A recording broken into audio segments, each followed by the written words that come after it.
ರುದ್ರಾಭಿಷೇಕ ಎಂದರೆ ಶಿವನ ಉಗ್ರ ರೂಪವನ್ನು ರುದ್ರ ಎಂದು ಕರೆಯುತ್ತಾರೆ.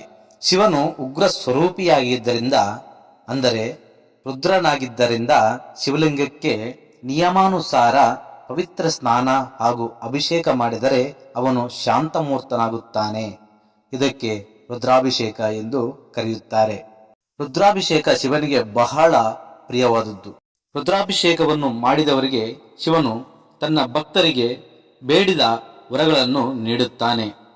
ಶಿವನ ದೇವಸ್ಥಾನಕ್ಕೆ ಹೋಗಿ ಅಭಿಷೇಕದ ನಂತರ ಇತರರು ತಮ್ಮ ಗೋತ್ರ ನಾಮಗಳೊಂದಿಗೆ ತೀರ್ಥ ಪ್ರಸಾದಗಳನ್ನು ಸ್ವೀಕರಿಸುವುದು ಒಂದು ಪದ್ಧತಿಯಾಗಿದೆ. ಈ ರುದ್ರಾಭಿಷೇಕ ಮಾಡುವುದರಿಂದ ಧನಾತ್ಮಕ ಶಕ್ತಿಯನ್ನು ಸೃಷ್ಟಿಸುತ್ತದೆ ಮತ್ತು ನಕಾರಾತ್ಮಕ ಕಂಪನಗಳನ್ನು ತೆಗೆದುಹಾಕುತ್ತದೆ. ಈ ರುದ್ರಾಭಿಷೇಕ ನಡೆದಾಗ ಪ್ರಕೃತಿ ವಿಜೃಂಭಿಸುತ್ತದೆ. ಪ್ರಕೃತಿಯು ಉಲ್ಲಾಸ ಹಾಗೂ ಆನಂದಮಯವಾಗುತ್ತದೆ ಎಂದು ನಂಬುತ್ತಾರೆ. ಶ್ರಾವಣ ಮಾಸ. ಈ ಮಾಸದಲ್ಲಿ ಶಿವನ ಆರಾಧನೆಗೆ ಹೆಚ್ಚಿನ ಮಹತ್ವವಿದೆ. ಈ ತಿಂಗಳಲ್ಲಿ ಶಿವನ ಭಕ್ತರು 12 ಜ್ಯೋತಿರ್ಲಿಂಗಗಳ ದರ್ಶನಕ್ಕೆ ಹೋಗುತ್ತಾರೆ.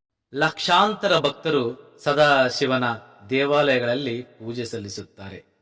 ಶ್ರಾವಣ ಮಾಸದಲ್ಲಿ ಪ್ರತಿದಿನ ಶಿವಲಿಂಗಕ್ಕೆ ನೀರು ಮತ್ತು ಬಿಲ್ವ ಪತ್ರೆಯನ್ನು ಅರ್ಪಿಸುವುದು ಅತ್ಯಂತ ಮಂಗಳಕರವೆಂದು ಪರಿಗಣಿಸಲಾಗುತ್ತಿದೆ. ಸ್ನೇಹಿತರೆ, ಹೀಗೆ ಮಾಡುವುದರಿಂದ ಶಿವನಿಗೆ ಸಂತೋಷವಾಗುತ್ತದೆ. ಅವನು ತನ್ನ ಭಕ್ತರಿಗೆ ಸಂಪತ್ತು, ಸಂತೋಷ ಮತ್ತು ಸಮೃದ್ಧಿಯೊಂದಿಗೆ ಆಶೀರ್ವಾದವನ್ನು ಮಾಡುತ್ತಾನೆ. ಶಿವಲಿಂಗಕ್ಕೆ ರುದ್ರಾಭಿಷೇಕ ಮಾಡುವುದು ಅತ್ಯಂತ ಶ್ರೇಯಸ್ಕರ. ಈ ಕಾರಣದಿಂದ ಶಿವನ ಕೃಪೆ ಸದಾ ವ್ಯಕ್ತಿಯ ಮೇಲಿರುತ್ತದೆ. ಆದರೆ ರುದ್ರಾಭಿಷೇಕವನ್ನು ಮಾಡುವ ನಿಯಮಗಳನ್ನು ನಾವು ತಿಳಿಯಬೇಕಾಗುತ್ತದೆ. ಆಗ ಮಾತ್ರ ನಮ್ಮ ಪೂಜೆ ಫಲ ಸಿಗುತ್ತದೆ. ರುದ್ರಾಭಿಷೇಕ ವಿಧಾನ ಮತ್ತು ನಿಯಮಗಳನ್ನು ನಾವು ಈಗ ತಿಳಿಯೋಣ. ರುದ್ರಾಭಿಷೇಕಕ್ಕೆ ಬೇಕಾಗುವ ಸಾಮಗ್ರಿಗಳು: ರುದ್ರಾಭಿಷೇಕಕ್ಕೆ ಹಣ್ಣುಗಳು, ಬಿಳಿ ಹೂಗಳು, ಶ್ರೀಗಂಧದ ಪೇಸ್ಟು, ಧೂಪ, ದೀಪ, ಕರ್ಪೂರ, ಅಗರಬತ್ತಿ, ಬಿಲ್ವ ಪತ್ರಗಳು, ಗಂಗಾಜಲ, ಹಸಿ ಹಾಲು, ಪನ್ನೀರು, ಸುಗಂಧ ದ್ರವ್ಯ, ತುಪ್ಪ, ಎಣ್ಣೆ, ಬತ್ತಿ ಮುಂತಾದ ಪೂಜಾ ಸಾಮಗ್ರಿಗಳನ್ನು ಸಂಗ್ರಹಿಸಬೇಕು. ಈಗ ರುದ್ರಾಭಿಷೇಕ ಮಾಡುವ ವಿಧಾನ ನಾವು ತಿಳಿದುಕೊಳ್ಳೋಣ. ರುದ್ರಾಭಿಷೇಕದ ಮೊದಲು ಸರಿಯಾದ ವಿಧಿ ವಿಧಾನಗಳೊಂದಿಗೆ ಗಣಪತಿ ಪೂಜೆಯನ್ನು ಮಾಡಬೇಕು. ಇದರ ನಂತರ ರುದ್ರಾಭಿಷೇಕವನ್ನು ಮಾಡುವ ಪ್ರತಿಜ್ಞೆಯನ್ನು ತೆಗೆದುಕೊಳ್ಳಿ. ನಂತರ ಪೂಜೆ ಆರಂಭಿಸಿ. ಶಿವ ಪಾರ್ವತಿ ಜೊತೆಗೆ 9 ಗ್ರಹಗಳನ್ನು ಸ್ಮರಿಸುವ ಮೂಲಕ ರುದ್ರಾಭಿಷೇಕದ ಉದ್ದೇಶವನ್ನು ವಿವರಿಸಿ. ಶಿವಲಿಂಗವನ್ನು ಉತ್ತರ ದಿಕ್ಕಿನಲ್ಲಿ ಇಡಬೇಕು. ರುದ್ರಾಭಿಷೇಕಕ್ಕೆ ಪೂರ್ವಮುಖವಾಗಿ ಕುಳಿತುಕೊಳ್ಳಬೇಕು. ಆ ನಂತರ ಶಿವಲಿಂಗಕ್ಕೆ ಜಲಾಭಿಷೇಕ ಮಾಡಿ ಗಂಗಾಜಲದಿಂದ ಶಿವಲಿಂಗಕ್ಕೆ ಅಭಿಷೇಕ ಮಾಡಿ.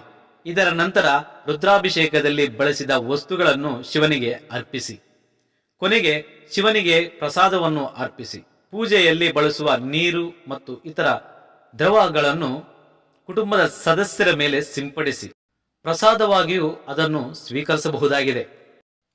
ಹಾಗಾದರೆ ಈ ರುದ್ರಾಭಿಷೇಕದ ನಿಯಮಗಳು ಹೇಗಿರಬೇಕು ಅನ್ನುವುದು ನಾವು ತಿಳಿದುಕೊಳ್ಳೋಣ. ಶಿವಲಿಂಗ ದೇವಾಲಯವು ನದಿಯ ದಂಡೆಯ ಮೇಲಿದ್ದರೆ ಅಥವಾ ಪರ್ವತದ ಬದಿಯಲ್ಲಿದ್ದರೆ ಅಲ್ಲಿ ಶಿವಲಿಂಗಕ್ಕೆ ರುದ್ರಾಭಿಷೇಕವನ್ನು ಮಾಡುವುದು ಮಂಗಳಕರವೆಂದು ಪರಿಗಣಿಸಲಾಗುತ್ತದೆ. ದೇವಾಲಯದ ಗರ್ಭಗುಡಿಯಲ್ಲಿ ಶಿವಲಿಂಗಕ್ಕೆ ಜಲಾಭಿಷೇಕ ಮಾಡುವುದು ಮಂಗಳಕರ. ತಾಮ್ರದ ಪಾತ್ರೆಯನ್ನು ನೀರಿನಿಂದ ರುದ್ರಾಭಿಷೇಕಕ್ಕೆ ಬಳಸಬೇಕು. ಮನೆಯಲ್ಲಿ ಪ್ರತಿಷ್ಠಾಪಿಸಿರುವ ಲಿಂಗಕ್ಕೆ ರುದ್ರಾಭಿಷೇಕವನ್ನು ಮಾಡಬಹುದು. ಅದರ ಹೊರತಾಗಿ ಶಿವನ ದೇವಸ್ಥಾನಕ್ಕೆ ಹೋಗಿ ರುದ್ರಾಭಿಷೇಕ ಮಾಡುವುದು ಲಾಭದಾಯಕ. ಈ ರುದ್ರಾಭಿಷೇಕದಿಂದ ಆಗುವ ಪ್ರಯೋಜನಗಳನ್ನು ನಾವು ಈಗ ತಿಳಿಯೋಣ. ರುದ್ರಾಭಿಷೇಕವನ್ನು ನಾವು ಮಾಡುವುದರಿಂದ ಶಿವನು ಪ್ರಸನ್ನನಾಗುತ್ತಾನೆ.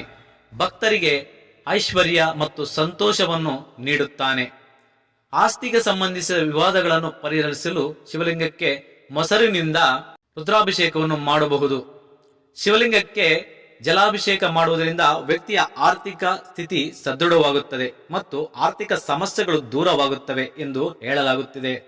ಶಿವಲಿಂಗಕ್ಕೆ ಜೇನುತುಪ್ಪ ರುದ್ರಾಭಿಷೇಕ ಮಾಡುವುದರಿಂದ ಸಂಪತ್ತು ವೃದ್ಧಿಯಾಗುವ ಸಾಧ್ಯತೆಗಳಿವೆ. ಹಸುವಿನ ಹಾಲಿನಿಂದ ಶಿವಲಿಂಗಕ್ಕೆ ಅಭಿಷೇಕ ಮಾಡಿದರೆ ಪುನರ್ಜನ್ಮ ಪ್ರಾಪ್ತಿಯಾಗುತ್ತದೆ. ಹಾಲಿಗೆ ಸಕ್ಕರೆ ಸೇರಿಸಿ ಶಿವಲಿಂಗಕ್ಕೆ ನೈವೇದ್ಯ ಮಾಡುವುದರಿಂದ ವಿದ್ಯಾರ್ಥಿಗಳಿಗೆ ತುಂಬಾ ಶುಭ ಫಲಗಳು ಲಭಿಸುತ್ತವೆ.